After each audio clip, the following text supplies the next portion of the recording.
Good evening and welcome to a special edition of the Monday Night Panel on a Sunday. I'm going to say this very, very slowly. We are in the second round of the FA Cup. And so we've decided to do a special little panel. We've got a few erstwhile guests and we're going to have a chat about yesterday's game. And then hopefully as the draw progresses, we'll be able to tell you who we've got. And our magic number, I believe, is number 26. Without further ado, and apologies for the dogs barking in the background, I will bring Vic on. Good evening, Vic. And very good evening to you. The dog is obviously excited about the fact that we're number 26 and can't wait to see that ball dragged out of the bag, which would be quite interesting. Right. So, are you over the shock yet of 8 in 20 or whatever it is? 8 times in 12 years that we've gone out in the first round of the FA Cup, which is not great, is it? The last time we didn't, of course, was when we got to the third round and played Manchester City. But it's been pretty dismal, hasn't it? It's been a bit of a running joke, to be honest. But actually, they've made it through, which is great. And we'll talk about the game in a little while. But unfortunately, the women went out of their FA Cup this afternoon. They lost by 4-1 at Gwalia, which used to be Cardiff City WFC, but they've lost by 4-1, so they're out. Tori St Clair got the goal for Swindon. They equalised after an early Cardiff goal, but unfortunately have gone out. So no further progress for the women in the WFA Cup. No. And you've got a Monday night, got a sofa tomorrow night, haven't you? Yeah, Ian Herring, former Swindon player, didn't play for the town for long, but a fascinating career in non-league, both in playing and management. So it'll be really interesting to hear about the career of Ian Herring. That tomorrow night from 7 o'clock. So it's been an afternoon of doing a lot of homework whilst watching, I have to say, the welcome return of Channel 5 Christmas films. And I know it's only November, but they're always worth watching just to see how bad they can possibly be. Yeah. And they're bad. And so, as I bring the guests on now, shall we have a drum roll? I hope John Stevens is watching because there's a certain gentleman here that is going to shock him, isn't it? Good evening, Rob. There we go. And good evening, Rob. Yeah. Hello. Yes, I hope he is watching because that is a real effort, Rob. Well done. I hope it doesn't fall down throughout the course of the evening. That would be a disaster. It's not particularly secure. It's a good chance it will come down, particularly if we get drawn away somewhere really horrible. Yes, that would be fascinating, wouldn't it? Yeah. Should we crack on and talk about yesterday first of all? Yeah. Because that's why we're here tonight. And the bare bones of it: Swindon Town 2, Colchester United 1 after extra time. Colchester took the lead on 64 minutes. A wonderful goal, I thought. A beautiful pass from Arthur Reed, split defence open, and it was well finished off by Harry Anderson. Swindon equalised on Joel McGregor, super sub, on 83 minutes. And then the winner, of course, from Kabongo Shumanga on 106 minutes. An assist for George Cox as well yesterday. I mean, I've got to say, and I don't know if the panel will agree with this, but Joel McGregor and is shaping up to be player of the season, isn't he? Oh, it's unbelievable, isn't it? I've always thought when someone comes on that comes through from the youth or the academy and everything like that, you've got to make an impression. You know, it's a tough gig. You've got to get in there and you've really got to show, and a lot of the academy players come on. I'm sure they're very gifted and talented. But McGregor and Hunt last year, they come on and you go, wow, immediately make an impression. I mean, he couldn't have made a much better impression yesterday, could he? I think it's almost his first touch. But he just attacks. He's got so much sort of determination. Where you think the ball's not his, he goes after it. And he makes himself almost undroppable, doesn't it? It's incredible. So impressed about what he's doing. Let's hope we can keep him in January. Well, Rob, I have to say, I mean, for a slight fella, because he's not the biggest, is he? He's got all that. He's got the muscle for the tackle. He doesn't mind a tackle. He's cleared off the line. He scored 3 goals already in his fledgling career for a fullback. That's pretty good going. I mean, has he got it all? I mean, he's 18, I think. He's got a long way to go in his football career, but he's got it, hasn't he? Yeah, let's not necessarily put all the pressure on him at this stage of his career. As you say, he is just starting out. But let's be honest, he's made such an impression on just about everybody. And the fact that he's added goal scoring to his list of attributes, I think, is real credit to him. And I don't think any of us really saw that coming. He's also got a decent spring on him for a rather slight, smallish lad. We saw at Cheltenham some really telling headers back end of that game that he won as well. So he really does have such a promising career, and this is a really great start for him. We just have to make sure that we nurture it properly. We've talked before on the panel, I know, about players of inexperience who are being thrown into games that potentially shouldn't have been thrown in, or has been kept in the team and potentially shouldn't have been kept in the team because it's doing him or the team no favours. And McGregor seems to be the opposite. He seems to be absolutely thriving on it just at this minute in time, and any minutes that he can get are really showing. He's showing his true potential. I think he's got a long way to go in his career, admittedly, but he's got the world at his feet at the moment. Let him keep going, let him keep developing, and let's hope, as Andy just said, that development continues at Swindon for a lot longer. Yeah, and Nick, as a coach, I mean, you're looking at that maybe from a slightly different angle to the rest of it. What do you think of him as a coach? No, he's very versatile, so sometimes that can be detrimental to you getting one position because you can play in numerous positions. Certain players, that does go against the youth setup and the youth at Swindon, great record last year. You put him in and he's doing well. And even Minton, I like Minton as well. And he's another young lad. Well, I was going to get onto him in a minute. Yeah, I was going to say about him in a sec. Yeah. So, for the youth at Swindon now, that's looking good that we're giving them a chance and they're proving themselves. He did do well yesterday, And again, it looks great for the coach when you bring a sub on and he score in 2 minutes. That's a great one for you to have. But yeah, he's looking good, and it's looking good for the youth. It gives promising to youths who want to come here. You get the chance at Swindon, and look how well they're doing. Yeah, they got Gillingham away, of course, in the FA Youth Cup. They got beat yesterday at Plymouth, but they're away to Gillingham in the next round of the FA Youth Cup after beating Newport on Tuesday. Mark, I mean, we love to see a local player coming through and making good, don't we?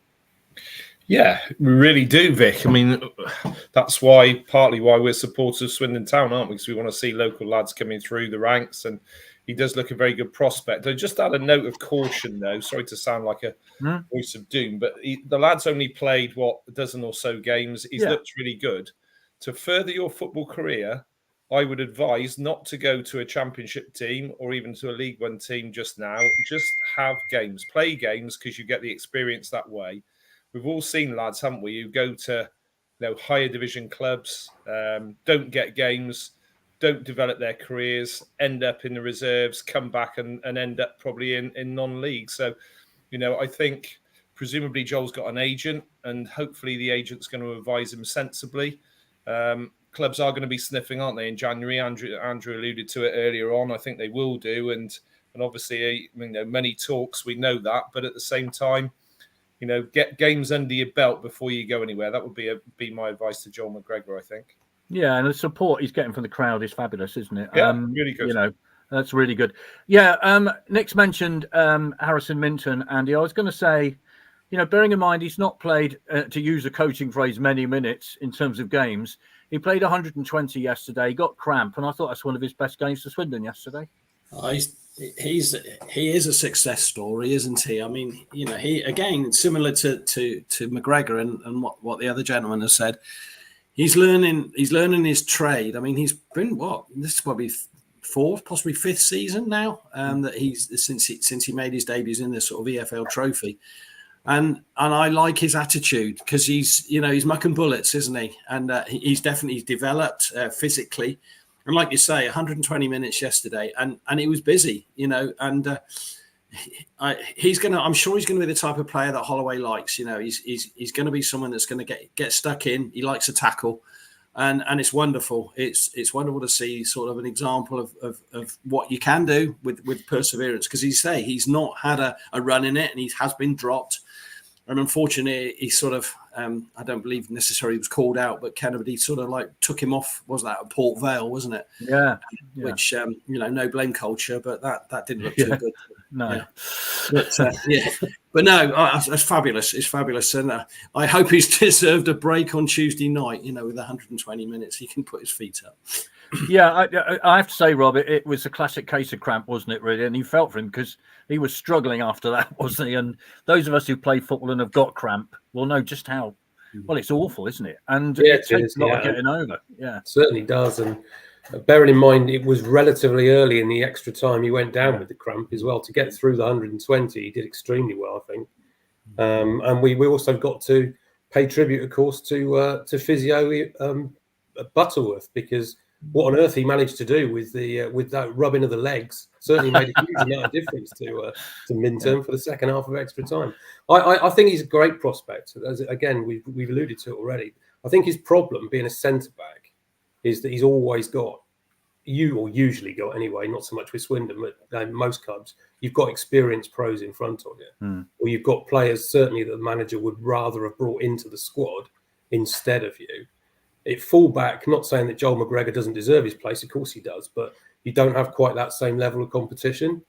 But Minturn's got to really earn his stripes, and we know that there's ability there, and physically he has developed. You can see physically the difference between him now and say 2 years ago, but he is going to have a real battle for that position when you think of the number of centre backs there are at the club.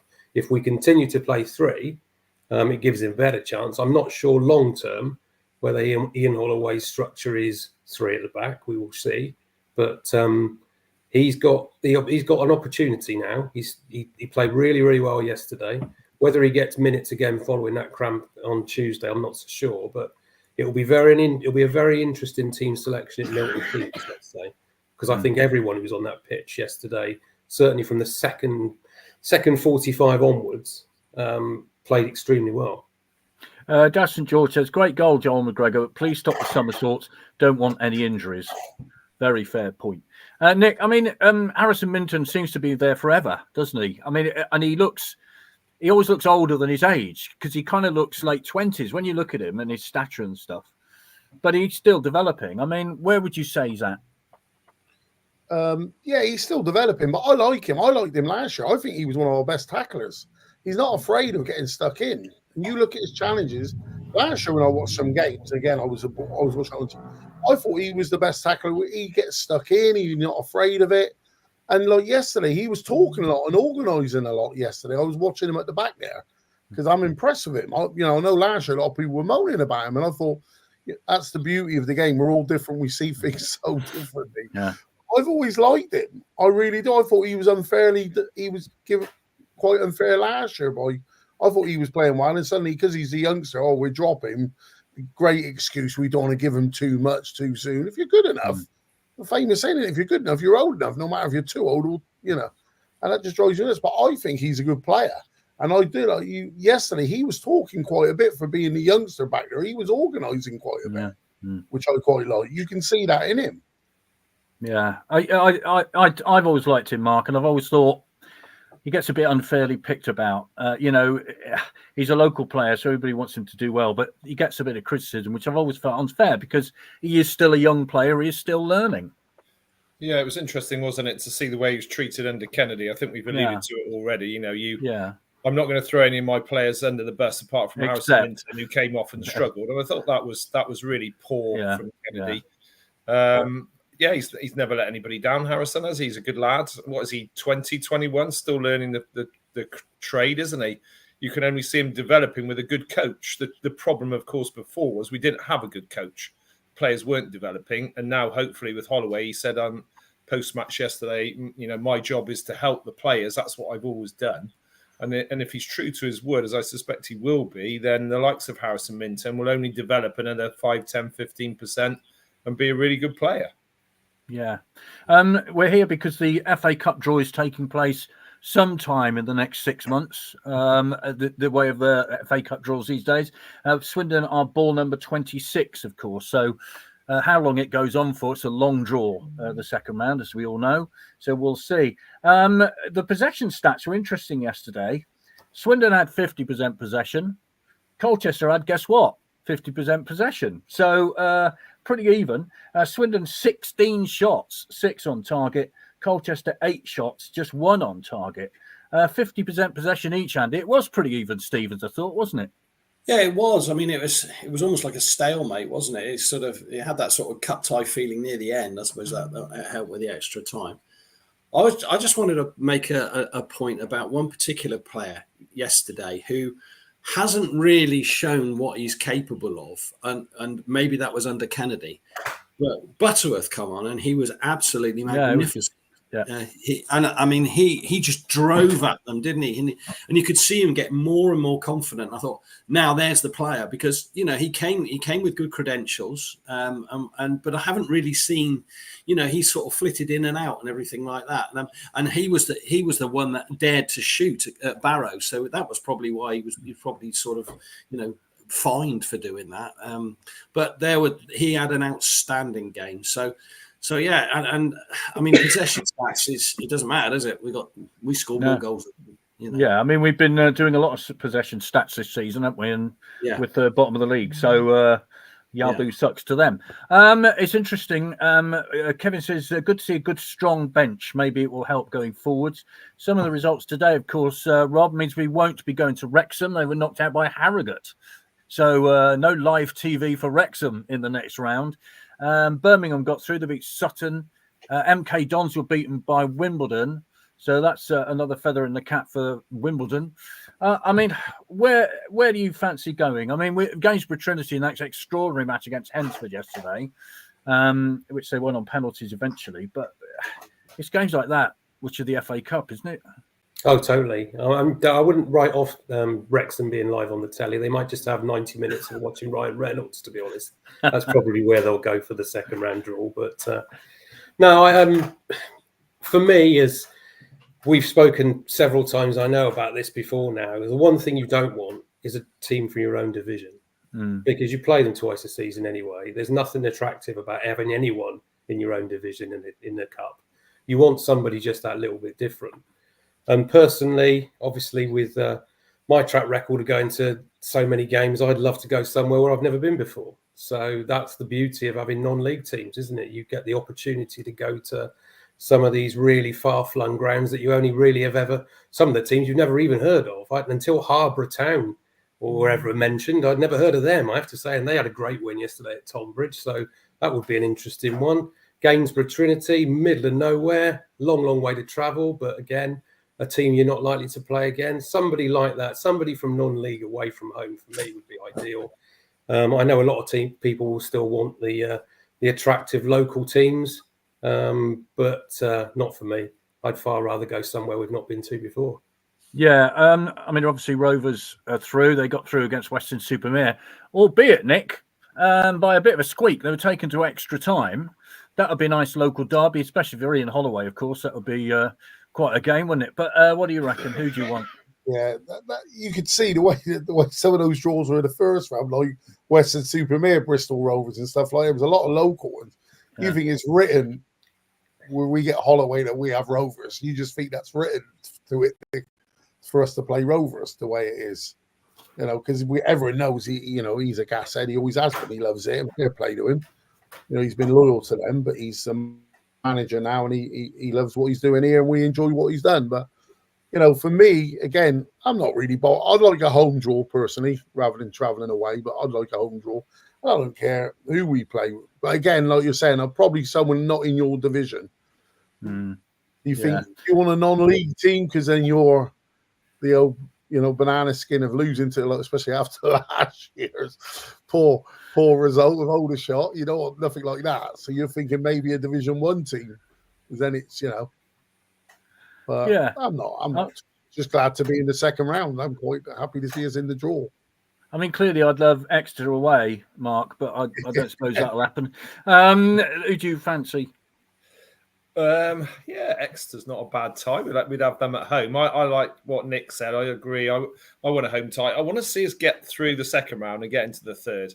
And it's obviously a dream for all Swindon fans, isn't it, to get a third round tie at a really big club, Spurs, Arsenal, United, something like that. A good payday, because actually, we need not to forget that a lot of this is about money. I think the winners of the first round get 45,000. Yeah, they do. Yeah. If you realise that, and the winners of the second round get 75,000, and with Swindon in the current parlous state that they are, I think all the money that we get will be welcome. But obviously, it pales into insignificance if we go away to, say, Spurs, Arsenal, one of those, and get a 60,000 gate and get 500,000 we can dream, can't we? We've got to get through the second round. Yeah, I'm getting ahead of myself a little bit, but that's the excitement of winning a cup game. That's what it does to you, really. You look forward to it. But we all remember, of course, the old days, don't we? And the cup runs of the 70s and the 80s. And some of our viewers won't remember that. But Swindon Town, you might laugh at this, were known as a cup side. You know, we put people to the sword at the county ground, most famously in 79 and 80. And we want those days to return. And there was just a sniff of it yesterday, wasn't there? Yeah, there was. Yeah, that game 2-1. The atmosphere, even though it was only a sub 5,000 crowd, you know, it was up there, wasn't it? It was really good. There was a buzz there, possibly for the first time this season. There's certainly been no buzz under Kennedy, but whether you like Holloway or not, you can't argue that the fact that his enthusiasm is infectious, and it rubbed off on the crowd, didn't it? Yeah, I thought that actually, Andy, that's a very good point. I thought the atmosphere yesterday, certainly in the latter stages, was one of the best we've had for several seasons because, you know, let's be honest, the last couple of seasons have been pretty dire and there's been nothing to get excited about, really. But that really was pretty good. And as Mark said, there were 4,855 yesterday. So for that sort of crowd, that was a great atmosphere. I mean, and I can actually see that Mr. Hartley was actually clapping to one of the songs. So he wasn't playing Scrabble. So that was, you know, step forward. That's the Holloway effect, Andy. That's the Holloway effect. Yeah. So it is. Yeah, and I thought, to be fair, I think the Gillingham game, nearly, I thought the fans got around it, and it was all three sides of the ground, wasn't it? It was lovely, and I think we all came away feeling, oh, that was nice, you know, and we for those of us who have been, you know, going home and away and that, we haven't had that experience for a long time, and people bemoan the cup. You mentioned it there, Mark. You think of all your memories, and your memories are invariably cup ones, aren't they? The West Hams, the Arsenals, the Tottenhams, the Wolves, the Man Cities. They're the special moments that you look, you know, when you sit back and you think, yeah, all right, there are the Histons and the Macclesfields and things like that, but they're the memories. And so, yeah, I'd love this generation be able to experience. I mean, they had the Man City, experience what it's like to go to Leicester and things like that. Magnificent days, aren't they? Well, so that's what's important. I still defy anybody to beat that McCurdy moment, and know, for an absolute magic moment, you just think, bottle that, sell it in the club shop, fly off the shelves, because it was just a great moment without question. Can I just say, do you think that's worrying that it was cheaper prices yesterday?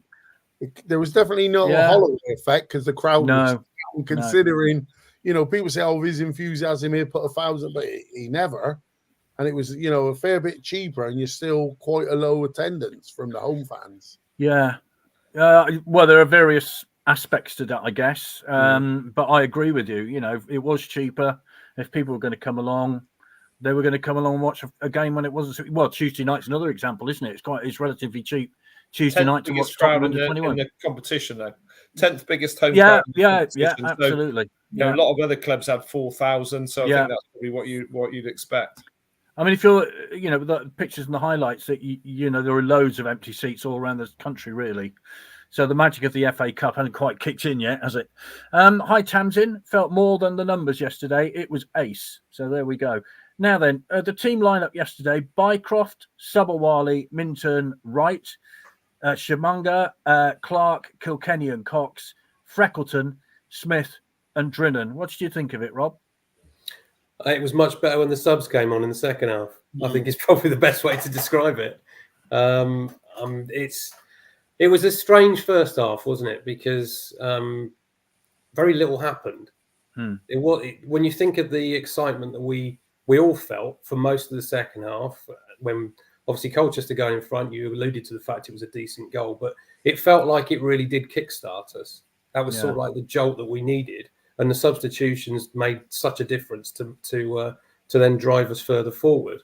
But I thought, to be honest, we'd actually started the second half quite brightly. Until Colchester scored, we'd started to look like we were the team on the front foot, which we didn't really do in the first half. So I think from the second period onwards, it all looked an awful lot more promising. There's obviously, we can't judge too much on Holloway at the moment. Obviously, he's had a week. He's had nothing really in terms of moulding his own team. He obviously is using somebody else's players as it stands at the moment. it will be very interesting, as I said in the first answer, what team we see at Milton Keynes, because he'll have had 2 cup ties to experiment, let's say. Yeah. Although yesterday didn't feel much like an experiment, and thankfully we found ourselves on the right side of the result. But obviously Tuesday night we'll presumably get to see a few more of the younger players again. So he'll get to see the vast majority of his squad in first team action. Perhaps we might even see the lesser spotted Ryan Delaney for a few minutes on Tuesday night. You never know. Yeah. Because obviously he came with such a big reputation, but obviously a very bad injury, and he's not got over it yet. Yeah. So it will. I think the selection at Milton Keynes will really tell us quite how Ian Holloway wants to play. He'd have had a couple of weeks with the side then. He'll have had a couple of cup games, and we'll really start to be able to judge him from that point forward, I think. Ian has messaged in to say, I'm not sure cheaper prices for yesterday were promoted. Fair point. I mean, I don't know how much promotion was going on of those prices, but it's a fair point to make, Ian. Thank you. You mentioned the subs. McGregor for Sobowale on 82, Butterworth for Kilkenny 72, Cottrell for Clark on 72, Offerbore for Freckleton on 46, and McGurk for Drinnan on 72. Yellows for Wright and for Smith. And McGregor got one on 102 minutes. Subs, Nick, crucial. Sometimes they work, sometimes they don't. Yeah, but as a coach for McGregor, that looked quality. Yes, you bring him on, he goes in 2 minutes. You can't do a better sub than that. But if you notice from the first half, right, we started as a 3-4-3, but out of possession, we were a 5-3-2. If you noticed it, the 2 midfields dropped back to make a 5 at the back, and then Drinnan dropped back to make it like a 3 in midfield. So in possession, we were 3-4-3. Out of possession, we were actually a 3-5-2. He done it. So they had to adjust that, and they seemed to get the hang of it. As soon as we lost possession, they dropped in. But as you say, in the first half, the goalies didn't do anything. So it was all between box to box and nothing. Yeah. Action. Second half, definitely, and then those changes come, and again, it works. So as a coach, you're a genius when it works. If we suddenly lost the game, they'd have probably moaning, "Oh, you don't know what you're doing. What are you making those subs for?" So exactly. Yeah, it just never worked. But it's good now, like this year, that we can make those subs. We got the bench big enough to do it. Last year, you're sort of looking on the bench thinking, "Who are we bringing on that lot? Where's Plan B?" There was never a Plan B. But this year, at least you can see the strength of the depth. The squad, it's a good squad. I think it's a good squad. Yeah. You know, like you saying about Butterworth. I thought Butterworth, what was it the other week when we went down, last week, we went down to 10 men early on. And for me, he doesn't do enough at times. And he took McGregor off. And I thought, God, why are you taking the youngster off, the fitness guy? I probably have took Butterworth off. But I thought Butterworth had a great game in that game as well. His running and work rate for me the last 2 weeks have really stepped up, because you can see there's something about him, but it's just not consistent enough for me. But the last 2 weeks, I think he's been a different player.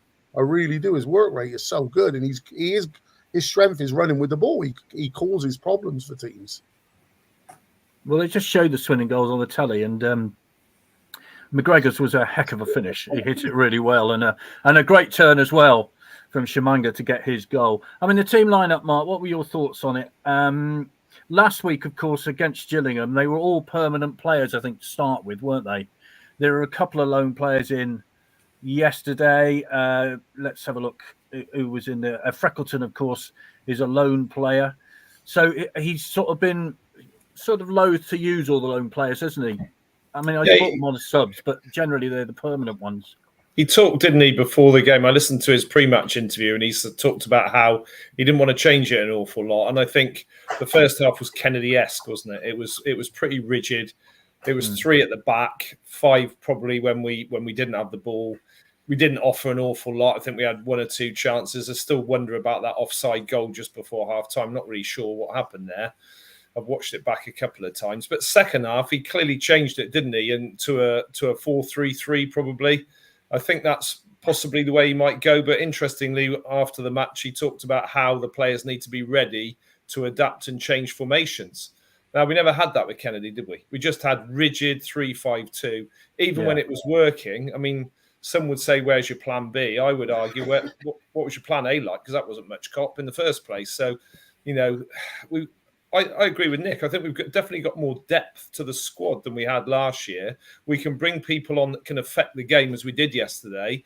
3 or 4 of those players, they all affected the game. McGurk included. It's nice to see him on the pitch doing his bits and pieces. Cottrell came on and ran at defenders. And, of course, we should have scored, shouldn't we, right at the death. I think that was Butterworth. Literally in 90 plus 3 or 4, had a gilt-edged chance. Good save, but probably should have buried it, and it probably shouldn't have gone to extra time. And I thought we were definitely the better side by a considerable distance in the second half. I enjoyed the second half performance. I like the way that some of the players were finding some pockets in the final third of the pitch, coming short to get the ball. Nick's alluded to Butterworth already. He had a good game, didn't he? And he was running with the ball really well, and that made a difference. So, yeah, it's good to see. I think the players are going to need to adapt much more under Holloway than they did under Kennedy, where it was literally just a rigid formation and it seemed hope for the best. Well, the second round draw is apparently coming up very soon. So before midnight would be useful, clearly. Just to remind you that on the 14th of November, we've got a very special night coming up at the Legends Lounge.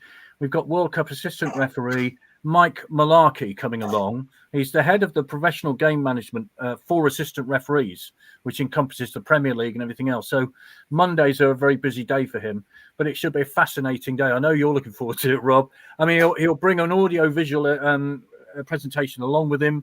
You are the referee. He'll give you the opportunity to say whether it's offside, whether it's handball, or all that. So it'll be a fascinating evening. He'll also bring along World Cup medals, and it may be the only chance you get to actually look at a World Cup medal, and they're exactly the same as the players get. So it's a fascinating evening, I can tell you. So that's on the 14th of November. Tickets are available on the Supporters Club website. And if you'd like to make a donation to our charity of the year, Phoenix Enterprises, we would be very grateful, and we'd love to see you there. The more the merrier, because it's a unique opportunity, really, to have a chance with a top official to find out why they give decisions that they give. Because we all do that, Andy, don't we? We all go, oh, referee, for goodness sake, what are you doing? Absolutely. Yeah. I mean, looking forward to it. We've had him on the panel before as well, on the sofa, and he was very, very interesting. Can I just raise a point? I just noticed a note came in. I don't know if it will come through to you, Vic. About a few people weren't sure about the process yesterday in terms of it going to extra time and penalties. Yeah, there's some left. Yeah, a lot of people. Someone's alluded to that fact now. Yeah, I mean, I know I got my dad ringing me at full time, and he didn't know. So I don't know how many people. I mean, this is the first year where we've had obviously penalty, but I think to be fair, a lot of us were uncertain, weren't we? Do we have extra time? Do we go straight to penalties? So it probably wasn't communicated very well, not by the club necessarily, but by the EFL. So we're all a little bit uncertain, weren't we? Well, do you remember when the EFL trophy, when that went straight to penalties, everybody got up at 90 minutes because it was draw and then left, and then all came back because they realised it was a penalty shootout. The draw is about to commence. So they're showing more highlights, and then sometime today we'll get to the draw. But it is about to commence. So I will give you details as soon as we get them. Rob, it's a fair point, isn't it? We were all saying, is it penalties? Is it extra time? What's going on? Yeah, quite ironic. We should be talking about a draw now, because you can't have a draw in FA Cup ties anymore. But no. There we go. Yeah, it was strange, and you're absolutely right. There were an awful lot of people seemed to leave at 90 minutes. It felt like virtually everyone was disappearing down the gangways at one stage. I think a few of them came back when they realised there was still more time to play, but I'm not sure how many of them ended up missing the extra time completely. But yeah, communication-wise, there's a lot of, when rules change, it's one of those things that you need to make sure that you make absolutely clear to supporters, because numerous times people are still thinking that the rules that applied in previous seasons apply now. You see it so often with fouls.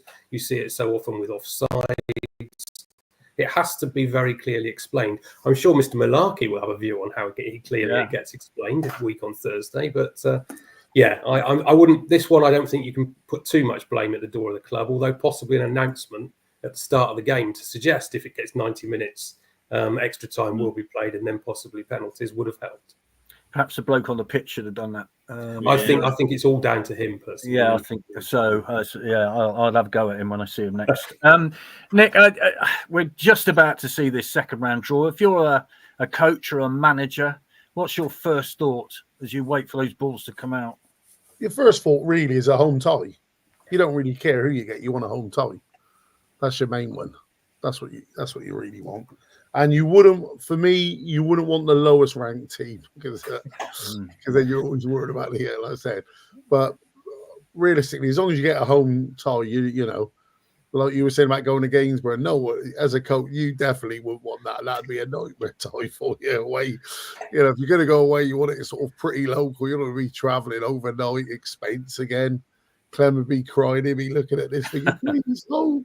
But that's the Midgemont still in it, are they? Yeah, I remember that one. 78 with it. That was 76. Yeah, 76, 77. In the 70s, yeah. Well, number 27 has just come out, which is Salford. So not 26. So we're sort of waiting for number 26 to come out. And Salford will play Cheltenham Town. So a trip for Cheltenham. We're not going there again. A League Two encounter. So that's what's coming up now. 16 has just come out. Walsall will be at home. So we could have another cup trip to Walsall. Here we go. Let's have a seat there. No, it's number 32. So it's Charlton Athletic. So we won't be playing Walsall in the FA Cup. So that's that one come out. And we're still waiting for ball number 26, of course, which is Swindon Town. The next one out is 5, which is Exeter City. They're at home. Here we go. Let's see. 26 No, it's not Swindon. It's number 31, unfortunately, which is Chesterfield, who we've been to, of course, already this season. We drew 1 each on the opening day of the season. Still not to come out. Leyton Orient will be at home, and we'll find out very shortly who they'll face. Still waiting for 26. It's not Swindon. Number 14 has just come out. It's Oldham Athletic. So that's the latest one out. Still waiting for 26. Emil Heskey is doing the draw along with Leon Osman. Number 29, Barnsley. They're at home. Ooh. So that's a nice little trip up north, isn't it? No. It's not Swindon. It's Bristol Rovers. So we won't be facing Rovers. So that's out the window for Ian Holloway. That ain't going to happen. Still waiting for number 26, of course. And it's a long old draw, this. AFC Wimbledon are at home in this one. Let's see what they've got. And it's number 28, which is Dagenham and Redbridge. So a London derby, I guess you could say, couldn't you? South against South. Right. Still more coming out. Accrington Stanley at home. Here 2 weeks on the trot. And it's against Swindon Town. There you go. Accrington Stanley. 2 weeks on the second round of the FA Cup. How about that then? So wait to Accrington. Yeah. So there we are. We don't care about the rest of it, do we? Right, Accrington Stanley away then. Reaction, Andy. I think we better go and book a week's holiday up there, haven't we? You just had a week up there. Yeah, just had a week up there. Just drove past the ground. Oh well, we'll get a nice. We'll get a free Bovril, won't we? Will we? We're not sure, are we? We don't necessarily get one. We'll find out, won't we? We did the last time. Well, I can't say I'm that. It's like you said earlier. You don't really want to. You don't want one in the same division. You don't really want a team a long way away, and you don't want to play them 2 weeks in a row. Pretty much, isn't it? Yeah, I guess it is 2 weeks in a row. Is it 2 weeks in a row, or is it? Because we've got MK Dons, and the Saturday after we got Accrington Stanley, and then I guess Rob, the Saturday after we got Accrington Stanley. I think is it Morecambe in between? There is one in between. I think there it's Morecambe. Right, it's Morecambe in between. 2 weeks in between. Yeah. I mean, it's well. I said it at the start, didn't I? You don't want anyone from your own division. If you're going to have someone from your own division, you want somebody at home. We've got possibly as bad a draw there as you could get, with the exception of the fact there is a good chance of progression because they're not a particularly good side. So we'll get a feel for them, obviously, in 2 weeks' time when we see them go up there for the league game. So we'll see their strengths beforehand. So it's not like they'll be an unknown by the time we play them. But I don't think I can temper my lack of enthusiasm too much. I mean, the thing is, Nick, it's 2 games in a week, right? Or 2 games in 2 weeks against Accrington Stanley. Which is the most important? That's a hard one. Because, you'd always say the league, because if you go on a run, it's still so many points. Like last week we were talking, what were we, 12 points off the playoffs? So, it's not that far off. It's just to make a little run. If you have a little run and go on a run, but the FA Cup brings money in, which we need. And if you can, as a coach, you'd always say the league because that is your bread and butter. But the FA Cup is nice. I think you can. It's still early. You can make up those 3 points in the league if you lose to. If I had to pick one, I'd probably say win the FA Cup. Interesting. What would you say, Mark? That's like Nick said, really tough question, isn't it? How about we get a draw in the league and we win the FA Cup game? I mean, it is a very winnable game. It's just not gonna excite anybody particularly, is it? With the greatest respect to Accrington, it's a long way away. It's an away tie. Can I just bring back the cup replays though, please, just for a minute, because I want to have a minute's silence for the fact that we don't appear to have any cup replays anymore, where we're all gentlemen of a certain age probably. You remember some of the best nights in Swindon Town's history coming from cup replays. Arsenal in 79 in the League Cup, Stoke the round before. There was a West Ham game that I think finished maybe 3-3. It's a Fulham game where we brought them back and won 5-0. Yeah. Games away at Everton and Spurs, which were full houses on the night. And it just seems everything seems to be in favour of the Premier League teams.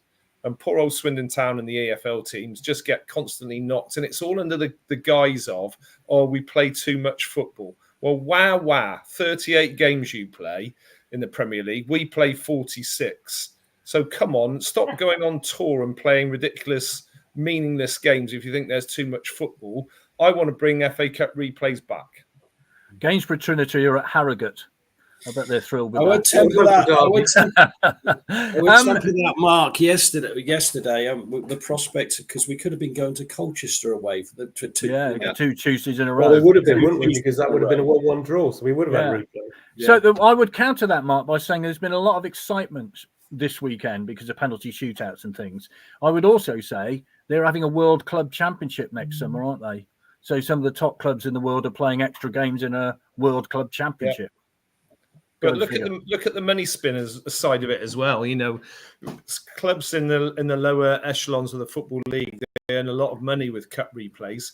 You couldn't ever forget. I mean, one of the most famous of all time, of course, was the 4 games against Bolton in the 80s. Yes. We're not going to get those games back, and that for me is a real shame. I take your point about yesterday. Yeah, of course we enjoyed it because we went to extra time and we won. If we'd been to extra time and we'd lost, it might have been a bit different, but. I think the death knell of the FA Cup replay is a total disgrace. I really do. Yeah. The other thing to add to that, of course, Beck and Mark, is that how many of those Premier League teams will end up playing their first team in the FA Cup anyway? Exactly. Yeah, exactly that. Yeah. The ties will be played on November the 29th to December the 2nd. So that's when they're actually to be played. I can't, for the life of me, Andy, see it's Accrington against Swindon, particularly being picked for television. Can you? Well, it's just going to put a nail in the coffin, isn't it? A nice little Friday night, cheeky little Friday night down there. It'd be lovely. Looking at it positively, Accrington, not the biggest club in the world. They're obviously fighting, it's early days, but they're going to be fighting for their league survival. Can't imagine they've got a huge squad. So what are they thinking about that particular match? What are they thinking? They've got Swindon, similar league. How serious are they going to take it? And, are they going to have the squad to be able to do it? So let's get positive, and I'm sure Holloway will. I said, right, let's go out there and get a win, And winning's a good habit. I mean, I was going to say, it's going to be a point I was going to make. I mean, if you whatever football match you play in, if you win it, it's a bonus. It's a good thing going forward, isn't it? Look at the buzz we got from that Bristol Rovers game. I mean, we haven't had a lot to celebrate and be thankful, but you came out the ground that night and that was really good, wasn't it? So that was another cup win, Rob, wasn't it? That it was a league phase, Vic. Both teams can go through and both teams can go out. Stop your nonsense. Yeah. So, the thing is with it, Rob. I mean, most of us remember that trip up to Accrington when it got postponed as we were pulling up outside the ground because of snow. When there were 6-foot snow drifts on the way to Accrington, and I mean, it's a long way. I mean, I've always had a bit of a soft spot for going there though, because it seems to me there's a nice pub nearby. They're a nice friendly club, and they went through troubles of their own, of course, once before. I don't know. you still think you went? I think you went there during COVID season, didn't you? Didn't you go there? No, it wasn't COVID season. We didn't play them in COVID. No, we didn't. Right, okay, but we've been there several times since they've come back into the league. Yeah, and I always remember it was West Fodringham's debut up there, wasn't it? For Swindon at Accrington. So I don't know. It's a funny old ground. It's a bit of a non-league ground, but hey, it's part of the romance of football, isn't it, Rob? Yeah, it is. I mean, we did play them in COVID. It was obviously that period of time where we weren't allowed to go and travel. We had to do the studio commentary instead. So, so you didn't actually go there. We didn't go there, but no, you're right. I mean, obviously everyone remembers the advert, don't they? The advert from the 80s, Accrington Stanley, who were they? And they're one of the smallest clubs in the league, but they do seem to have that little bit more romance about them, let's say, than most clubs. And most teams do seem to have a bit of a soft spot for them. But I don't think, going back to the previous point, I don't think there's either side will take this one lightly. I think the draw of potentially being in the third round will mean that both teams will put a first team out. I think it will be where if you were going to play a weaker side, you play it in the first round.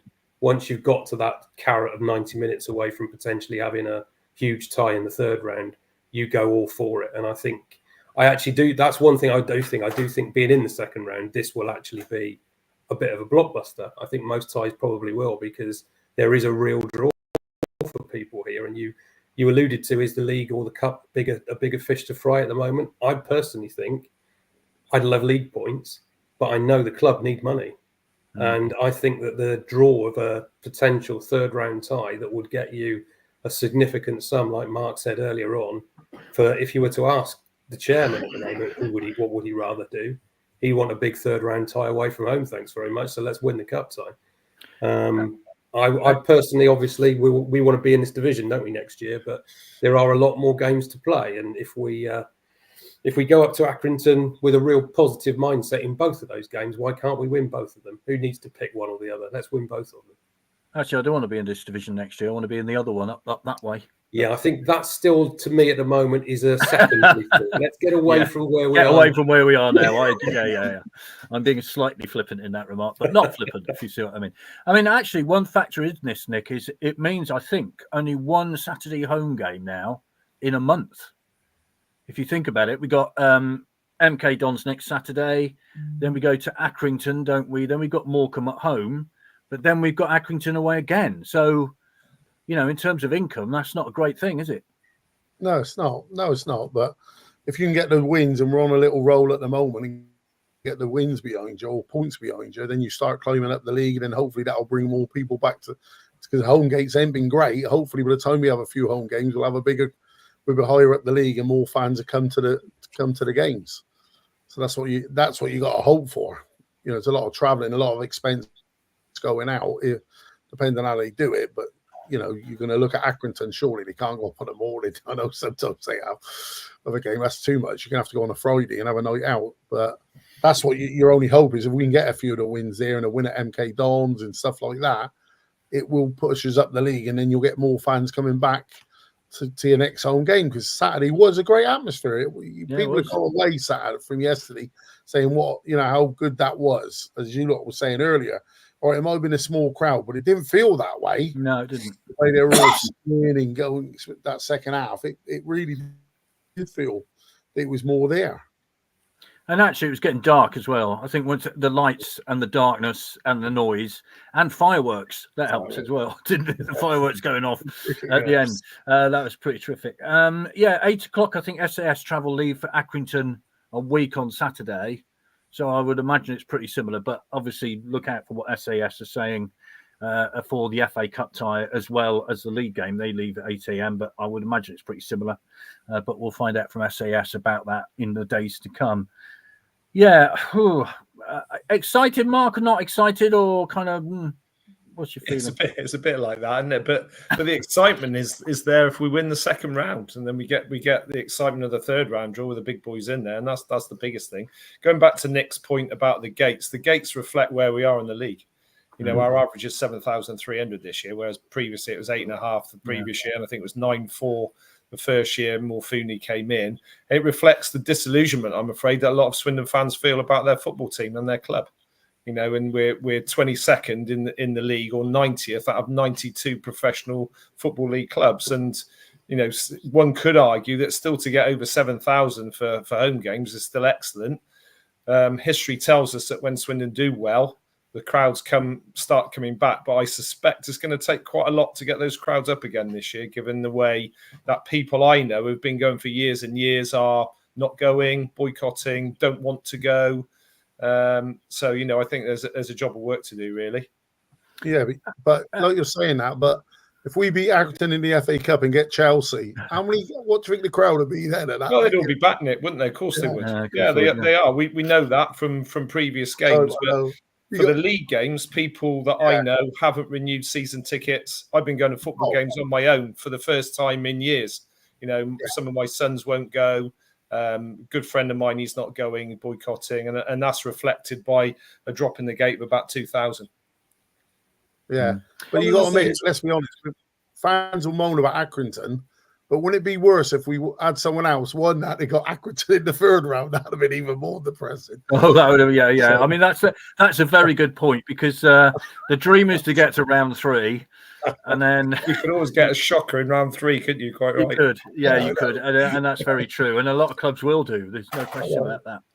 One of the things that the Swindon fans, what they want to see is performance. And the last 2 games, they've seen a positive performance. They've seen effort and they've seen commitment, and the crowd responded. And I think if that sort of feel good factor, they don't need us to go on winning every game, but the Swindon fans will appreciate the effort that's put in. And then, so as this builds, and I'm sure Holloway's going to be doing this all the time, it's going to be fun to come and watching Swindon play again.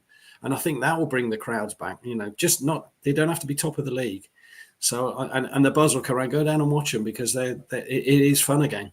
And I mean, I can't remember the last time I came out of a ground going, I really enjoyed myself, even though the first sort of 60 minutes was pretty rubbish yesterday. Yeah, we're probably, yeah. I don't know, Rob. What about it? I mean, I just kind of, I don't know about you, but I've been waiting all day for that moment, and it kind of you get to that moment. And it's kind of, and then you go, well, it is what it is. They draw the balls out. That's the way it goes. The luck of the draw, as they say. It's of all moments you've been waiting for, Vic, you hadn't been waiting for the Accrington moment, had you? No, that picked 39 other teams. Birmingham was one. Gainsborough Trinity was one. Exeter obviously was one. Bristol Rovers was one. All those names. Accrington was not one that crossed my radar, I have to confess. No, absolutely. And it is like that, isn't it? Because it's it's exactly what it says on the tin, and it's the luck of the draw. You get who you get, and there's no way that you can choose it. There's no way that you can reflect it. Sometimes you're lucky, sometimes you're unlucky. We'll all be reflecting on the fact that a home draw would give you a better chance of getting through. I think we all know that, but it is a winnable tie. That's the only way we can flag up the positive for it, I think, because we can go through an awful lot of negatives about it, but it's a winnable tie. And we all know the carrot that comes at the end of a winnable tie in the second round. And we might get unlucky again in the third round draw, who knows? But I'd rather be in the third round draw to be unlucky than not be in it. Let's put it that way. I mean, I think, Nick, if you look back to the Man City game, they played us a great deal of respect with the team that they put out. Not all Premier League teams will do that, and I suppose that's the one disappointment. If you do get through and you draw an Arsenal or what have you, you might get a similar side to what we're going to see on Tuesday night at the under-21s for Tottenham. There's always that. We've got to get past Accrington first. That's obvious, but you see the point I'm making. Yeah. I'll be honest. I was surprised how what the team Man City put out when that came out, and I read that, I thought, oh my god, I can't believe it. That's what Cole Palmer, wasn't it, scored? Yeah, he did. Yeah, looking at Cole Palmer and stuff like that. I think since Pep's done that, some of the other teams have give it a bit more respect, especially the FA Cup, because it is the League Cup. Let's be honest, that's nothing really now. But the FA Cup, to me, it's the best cup competition in the world. The FA Cup, I love the FA Cup. And that, but hopefully they will give it more respect of what it is. But yeah, you're true in that way, because kids will go to want to watch their stars, and then you get there and it's nobody. You look at the team sheet, and but in saying that, let's be honest, most of them now. Look at Chelsea today. Yeah. He had 11, didn't he? He put the same team out as he did against Newcastle last Sunday in the league game than he did in the cup in the week. But their team in midweek had a load of stars in it still anyway, because they're so big now, their squads. So you're still going to see a few stars in it. You just hope it will be more. But we've got Accrington standing to dispense of first, so let's not. But yeah, I mean, it would. I mean, for instance, we saw this year's Ballon d'Or winner, didn't we, Mark, for Man City in that cup tie when they played it, and Kevin De Bruyne has twice played at the County Ground, once for Chelsea, once for Manchester City. So you do see them, don't you? And let's get past Accrington first, and then we'll talk about what comes next. Do you think Accrington are probably going, well, at least we're at home? Yeah, probably. They're probably thinking this is a very winnable game. Yeah, they're playing against the side that's 22nd in League Two. Yeah, they'll be looking on it in the same way that we will, and it's a winnable game for both teams, isn't it? Realistically, yeah. In terms of Premier League teams, I think Chelsea, in fairness, when they played us, 2014? I think Mourinho was the manager then, and I think they had a pretty much full squad. Well, Torres scored, didn't he? Fernando Torres. Yeah, he respected the competition as well, and Pep certainly did, as Nick rightly said. When you looked at that team sheet, I can remember, because all my lads came up for the game. We looked at the team sheet, and, oh my God, or was that effect? Look at that team. What are we going to do? And I can remember the first 10 minutes where the atmosphere at the County Ground was absolutely electric, and they just killed it because they just kept the ball. We couldn't get it off them. We couldn't get anywhere near them, could we? No. Not helped by the fact that we decided we were going to pass out from the back against the best pressing team in the Premier League and gave away certainly one ridiculous goal, if not two. But the occasion was fantastic, wasn't it?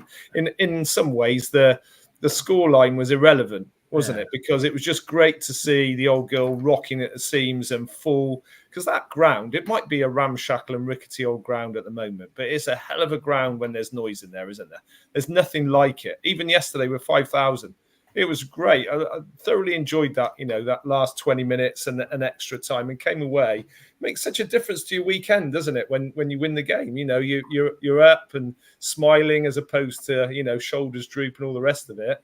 It was great. It was exhilarating. So let's beat Accrington Stanley in the FA Cup and the league. Rob, I agree. Beat them in both games. Yeah. And let's get a really good tie, not Guiseley away in round 3. Yeah, it's another thing about that Man City game, of course, it was post-COVID, wasn't it? I know we had to show our COVID stamps or whatever it was, but it was like the big game after COVID, wasn't it? And it was like being let out, wasn't it? And everybody went in there, and it was fabulous. And what a night. And as I said before, that McCurdy moment, that'll live with me forever, because it was just, and poor old Johnny Williams still gets stick when he comes back to the County Ground, even though he laid the ball off for McCurdy to do that. It's just, So let's round it up then. We've got MK Dons away on Saturday. Of course, Tottenham under-21s on Tuesday, 7 o'clock kickoff. Don't forget, 7 o'clock kickoff for that. What are we looking for, Andy, this week? Well, again, do what we did against Rovers, beat Tottenham, and get in another round. I mean, one thing we've done Saturday as well, we won't have the dreaded 51 matches now, will we? We'll have more than 51 matches. Not the minimum. No, we got more than one. Yeah. And then let's progress in that. And that's just another little, people say, oh, no, concentrate on the league. I'm a great believer in winning is a really good habit, and it's a feel-good factor, And can we get? It would be a southern section still if we got through to that. So that's not too bad. Colchester away, that would be. Colchester away, yeah. Accrington if they move down south. But and then MK Dons, let's go out there and win. Let's just be on the front foot now.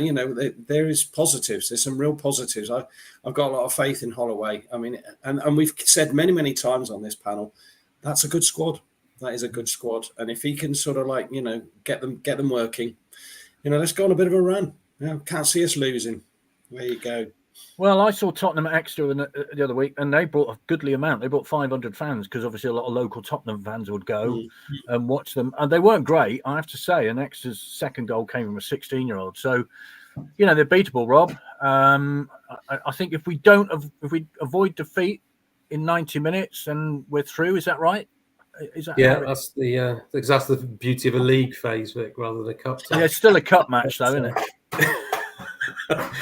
I mean, the thing is, you again in this competition, it's maligned for many reasons. And if you were to ask me now, I'd love to get to Wembley, but only because we were drawing home games all the way through. It's a horrible competition to have to travel away in, because there's very few people there, and they're 7 o'clock kickoffs, as you say. It's not quite what you feel like on a Tuesday night. But where we are at the moment as a club, we need to progress in everything. We just need that feel-good factor of winning games. And if we can beat Tottenham on Tuesday night, even though we obviously go into another cup competition, we go into another cup draw, we have the excitement, Accrington, of another cup draw. And it just gives everyone that little bit more to get excited about, doesn't it? And Andy's just said go to MK Dons and win. We've already said go to Accrington and win. That's the beauty of where we are from 10 days ago.